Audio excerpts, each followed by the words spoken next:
G'day there guys, it's your main man Markee, and welcome back to another episode of r/AmITheA, where on our first story today, OP gets in trouble for arriving at work just on time. How does that happen? Read on to find out. And if you love today's bloody good content, I want you to sit back, relax, chuck a prawn of the Barbie, smack that like button, and enjoy the stories. Let's go. Am I the asshole for coming into work just on time? I work as a security guard. I was scheduled to start working at this new store today, starting from 10 AM, which is I guess when the store opens. I get there at exactly 10 AM and ask to place my belongings in the back room. I was in the room for a few minutes max and then came back out to man the door. However, in that time, I guess many customers had already come in and one of the sales staff had to play security. On my lunch break, the manager of the store approached me and asked if next time I could come a little bit earlier next time so that by the time I put all my belongings down, I can be in front of the store at 10 AM. I told her no, that if I'm rostered to start at 10 AM, then I will show up at 10 AM, and that if they want me to come earlier, then the store would have to arrange that with the security company. I'm not getting paid to come earlier, so I don't really see why I'm required to. She got huffy with me and said that the sales staff aren't trained to be security, and with the popularity of the store every morning, there will be people lining up waiting to go inside, and that I needed to be here earlier because of that. She said that it really wasn't hard to come a few minutes earlier, and that it wasn't fair to come just on time. Now, I know it's not hard to come a little earlier, but I feel like it's more about the principle. If you want someone to come earlier, then make that clear throughout the hours. I told her such, and she just sighed and walked away. We didn't talk for the rest of the day. So am I the asshole for coming into work just on time? Now in the comments, at every job I have had, if you were scheduled to start work at 10, that means that at 10 on the dot, you are on the floor available to work. If you're in the back putting away your belongings, then you aren't working.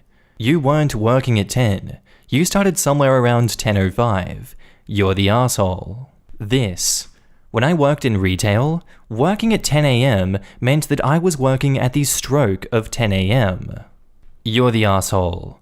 In every job I've had, the start time is when I'm expected to be ready to work, not walking in the door. If your job is to man the front door and you were scheduled to be there at 10 AM, then I would expect you to be at the door at 10 AM. Not the asshole. Screw jobs that nickel and dime you like that for less than 5 minutes. If they want you there at 10:02, they should schedule it that way. Unpopular, but I truly do not care. Don't expect your job to be happy about it though, especially since they already pulled you aside to talk about it. Pick your battle. Yeah, I had to go way too far down to find this. A lot of every job I've worked at expects you there 5 to 10 minutes before they start paying you. And while that may be true, maybe then the takeaway should be, wow, maybe these jobs should be paying you for the time that you were required to be in their building. If they schedule you for 10, then say, but actually you're required to be here 5 minutes before 10, then schedule for 9:55, in my opinion. Not the asshole. All the people saying that you're the asshole because they've been told they have to be there early to be on time are just used to being wage slaves. I worked at a shitty call center where the phones opened at 8. Even they scheduled us at 7:45 to get in and boot up after clocking in. They can pay you the 5 minutes required to walk to the back of the store, adequately store your belongings, and return to your post. It's required for the job. Either that, or provide storage right by your post. Our next post is titled, Am I the asshole for not saying espresso? My husband has recently got interested in coffee as a hobby. He began spending all his free time scouring coffee forums, looking for tips, and has recently ordered his own plants. I am glad he has found something fulfilling in his life for once. That is not the issue. The issue is that it has gotten to the point where he has started policing my language. I say espresso like espresso. English is not my mother tongue, and it's just easier to say that way. He insists that I work on it to say it the right way. I have no desire to do this, and I told him so. He now says that he feels attacked by my words, but I feel attacked by his. Am I the asshole? Now in the comments, quote, English is not my mother tongue. How is that relevant since you were butchering an Italian word? And edit, since apparently this stupid joke did not get downvoted as expected but is the top comment, I guess I better add a judgment. Everyone sucks here. I was well prepared to go not the asshole, because if you try and are unable to pronounce a word correctly, that is hardly your fault. But after OP's comments, I'm somewhat doubtful how hard she's really been trying, since she doesn't want to waste any time on husband's hobby. So there you go. And OP replies, it's hard for me to pronounce it the way he does. I guess I should have said Italian is not my mother tongue. Hey OP, former barista here. Everyone is like this when they first start getting into coffee. It's like college kids who take their first philosophy class, and suddenly they are talking down to everyone and acting snobby because they are learned, and smart, and so much better than you. Every new barista has the, oh my god, it's espresso, not espresso, say it right, phase. The phase tends to pass as the person in question learns and grows, and stops being quite so snobby. Some folks never grow out of it, and they are the ones that I side-eye. Language is for communication, and everyone knows what you mean. It is a common pronunciation, and hubby can get over it. Not the asshole. It's funny that you blame your pronunciation on English not being your native language, when most English speakers also say espresso. Espresso is Italian. That being said, this is so petty. That's what I was thinking. Both are being pig-headed about this. Everyone sucks here. Everyone sucks here. Learning to say a word differently and correctly is a tiny ask, especially to show a little bit of interest in something he enjoys. My partner knows what parts of a computer do because he cares about the things that I do. That said, he's being a dick and y'all need to chill. Both of you. It's an Italian word though, so English being your mother tongue has nothing to do with it. Personally, I prefer it when people correct my pronunciation of foreign words. It is your right to willfully mispronounce something, but you're the asshole for making this your hill to die on. I knew someone who deliberately mispronounced the name of a big company. They were petty in other ways too. You really can't make this one change to support your husband in something he cares about? Our next post is titled, Am I the asshole for not doing the laundry correctly? I moved in with my girlfriend a couple weeks ago, and so far things have been going okay. For context, she works as a nurse and I'm currently looking for a job. Yesterday while she was working, she texted me and asked me to put away the laundry that she did that morning before going to work. This already annoyed me because I had just spent an hour applying to jobs and just wanted to relax and watch TV, but I said okay. I never really cared about my clean clothes looking nice or anything while I'm not wearing them, so I kinda just cram my clothes in my dresser. I don't have a ton of clothes, so they fit fine. She, on the other hand, has a lot of clothing. So I finish doing the laundry and go back to watching TV. When she gets home, she starts screaming at me and telling me that I didn't do her laundry correctly. She was mad because I didn't fold her clothes and just crammed them in the drawers, and she couldn't get her drawers to open easily. I told her that's how I do laundry, and if she didn't like it, then she should just do it herself. She started screaming at me again, and we went to bed angry, and she left for work today without talking to me. Am I the asshole? I don't feel like I did anything wrong, I just think that she's just being difficult. OP has offered the following explanations for why they think they might be the asshole. 1. I didn't do my girlfriend's laundry correctly, and 2. She was working and couldn't do it herself at the time. Now in the comments, you're the asshole. Are you a child? Annoyed because you wanted to relax after applying to jobs? Are you unemployed? Because laundry seems like the least you could do if you were not working. You just crammed her clothes into the dresser? That is hella lazy. It would have been better to leave them in a laundry basket than that. Like, an hour isn't even a whole lot of time to spend applying to jobs. You're the asshole, obviously. You're unemployed and you can't even do the laundry properly. I would love to know your age and gender, as well as your partner's. You're the asshole, quit being lazy and fold the laundry. She's a nurse, is probably on her feet all day, and you were too exhausted to properly fold laundry from sitting down applying for jobs. The fact that he was annoyed at her for asking him to switch over to laundry that she did before her, I assume very long shift, is making me cringe so hard. It's like saying, I'm annoyed my significant other asked me to put away the dishes after they washed them.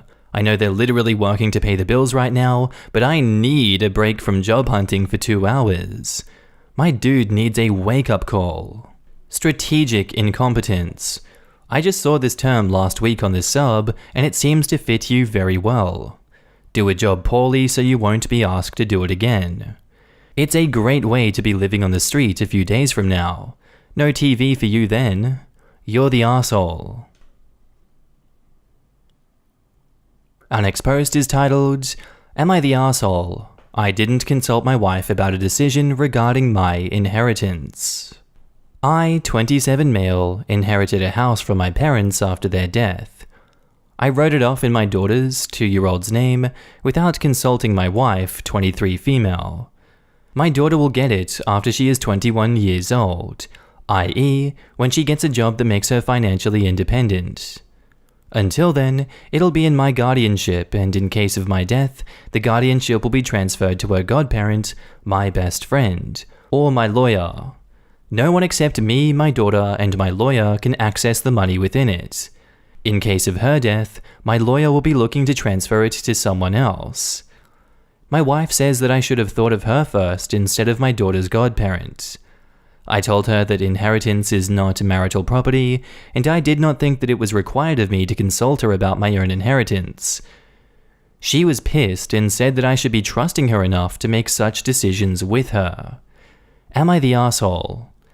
Edit, we had a prenup stating that inheritances are not marital property. Edit 2, godparent cannot withdraw the money without explicit permission of one of my siblings as witness, and even with their permission, it has to be used completely for my child's immediate needs only. I have multiple witnesses on the agreement/contract, so it's an extremely lengthy process to take out money if you do not have a legitimate reason concerning my child. OP has offered the following explanation for why they think they might be the asshole. I believe I might be the asshole because I did not consult my wife about such an important decision regarding the inheritance and our daughter. Now in the comments, you're the asshole. Not because of what you wanted to do in regards to the house, but because talking to your wife is not about asking permission, but is working as a team to build a life together. Communication is key, and you just proved to your wife that her opinions and feelings on the matter are so insignificant you didn't even bother to tell her. This man doesn't see his marriage as a partnership in any sense. He never once addressed their kid as our daughter, only mine and my, to the extent where everyone assumed that she must be a step-parent. He clarified in comments that she's not. I can't imagine blatantly devaluing my wife's role in our child's life or ability to hold their best interest at heart to the extent that he refuses so much as a discussion related to it. She is the mother of that baby. This behavior is insane to me. He's probably one of these men who think women mainly are here to give them children and heirs, and then can be discarded freely as their role is done. You're the asshole. Why did you get married and stay married if you can't trust your wife to help make big decisions?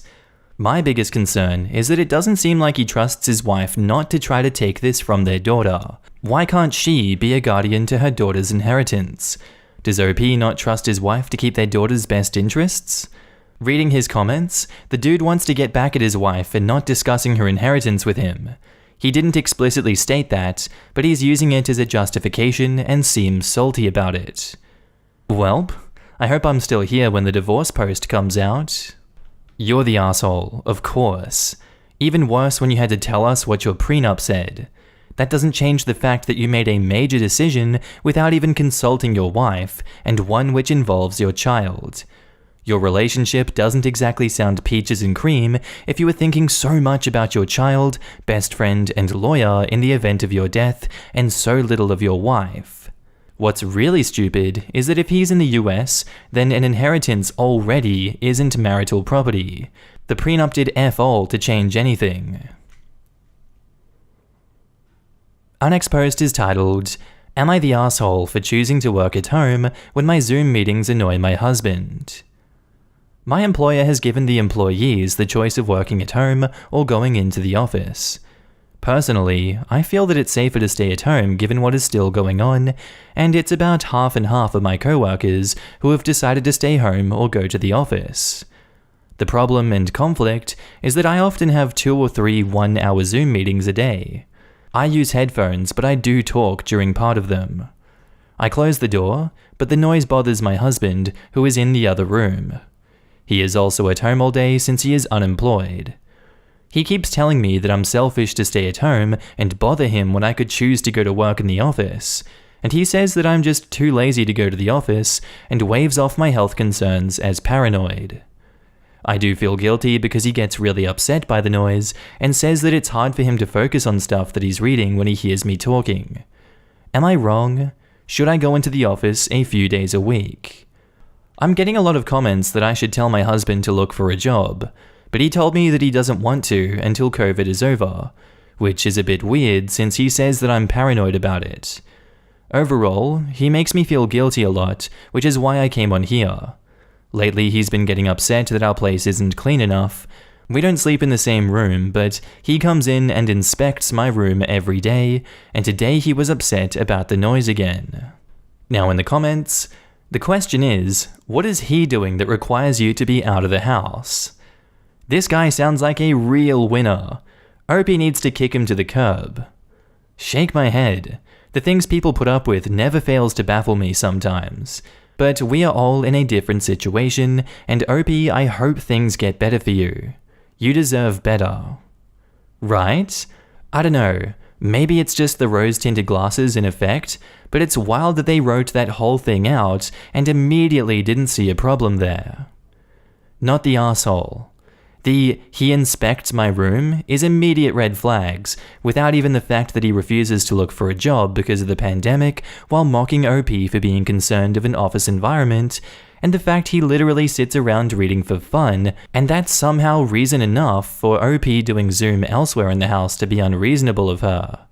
Like, what is he? OP's parent? He's unemployed. If the mess bothers him, he can clean it, or he can respect OP as an adult and respect her private space and leave it alone.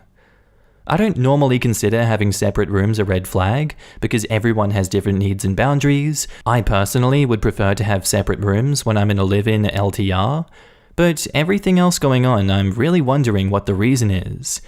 It seems OP's partner really doesn't want her around, but wants to live off her as long as he can, and is probably cheating.